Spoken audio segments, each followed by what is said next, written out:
Hi, ഇതാ ശക്തമായ ഒരു കവിത. Won't you celebrate with me? എന്നോടൊപ്പം നീയും ആഘോഷിക്കില്ലേ? ലൂസിൽ ക്ലിഫ്റ്റന്റെ പ്രസിദ്ധമായ കവിതയാണിത്. എന്ത് ആഘോഷിക്കില്ലേ എന്നാണ് കവി ചോദിക്കുന്നത്. വളരെ കഷ്ടപ്പെട്ട് ഏതാണ്ട് ഒരു മനുഷ്യ ജീവിതം പോലത്തെ സംഗതി അവർ ഒപ്പിച്ചെടുത്തു.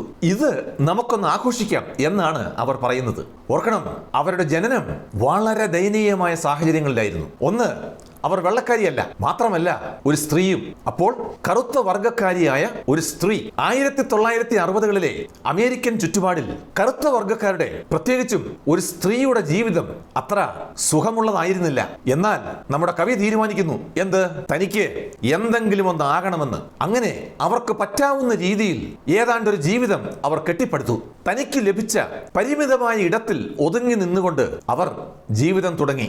കൈകൾ രണ്ടും ചേർത്ത് വെച്ച് മുറുകെ പിടിച്ചു. അവർക്ക് മനസ്സിലായി ഓരോ ദിവസവും തന്നെ വകവരുത്തുവാൻ എന്തോ ഒന്ന് ശ്രമിക്കുന്നുണ്ട് എന്ന്. എന്നാൽ അതിന് തുനിഞ്ഞവർ വളരെ ദയനീയമായി പരാജയപ്പെട്ടു. അങ്ങനെ നമ്മുടെ കവി വിജയിക്കുന്നു. വായനക്കാരോട് ഇതാ അവർ വീണ്ടും പറയുന്നു എന്ത്? വരൂ, നമുക്ക് ആഘോഷിക്കാം അല്ലേ എന്ന്. ഈ രീതിയിൽ നീണ്ട ഒരു ജീവിത യാത്രയിലെ പോരാട്ടത്തെ പറ്റി നമ്മുടെ ക്ലിഫ്റ്റൺ ചിന്തിക്കുന്നു. താൻ കൊയ്ത നേട്ടങ്ങളുടെ, താൻ നേടിയ അധികാരത്തിന്റെ, തന്റെ തന്നെ വില, ഇതൊക്കെ ഓർത്തുകൊണ്ടാണ് അവർ കവിത അവസാനിപ്പിക്കുന്നത്. Thank you.